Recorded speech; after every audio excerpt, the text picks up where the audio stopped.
نور الهدى قناة سلفية دعوية. هذه نقطة يأخذها البعض على هذا الحراك، فكرة أن حتى إذا ذهبنا للسيناريو الذي قالت به الدكتورة أميمة وتم سحب بوتفليقة بشكل أو بآخر من الصورة، الحراك الشعبي لا توجد له قيادة موحدة يمكن أن تملأ ما قالت به أيضا دكتور أميمة فكرة الفراغ، يعني أن يحدث توازن وتتجنب الجزائر فعلا أي حالة من الفراغ على أرضها حتى بغياب الرجل من الصورة. من قال أنه لا توجد له قيادة؟ أنا بسألك.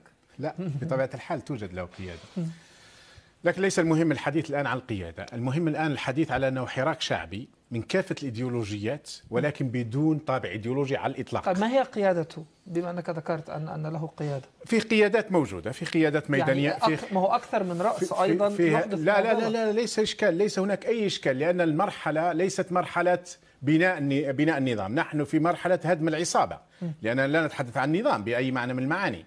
والتسريب بالامس الذي ظهر يثبت انهم بالفعل عصابه، يعني هذا طيب تسريب. انا بس اتحفظ على التوصيف ارجوك كما تشاء، لكن انت تتحفظ على شعار الشعب بالمناسبه. لا، شعارات الشعب رفعت، بمعنى انك انت تريد ان تكون ملكي اكثر من الملكيين. انا لا اتحدث باسم الشعب الجزائري هنا، انا اتحدث باسم بي بي سي. انا اتحدث باسم الشعب. جيد، لكن انا اتحدث باسم بي بي سي. المتابعين الجدد، اشترك الآن في القناة ليصلك الجديد بالضغط على الزر الأحمر أسفل القناة مع تفعيل الجرس، ولا تنسوا دعم المقطع بلايك. شكرا لكم جزيل الشكر.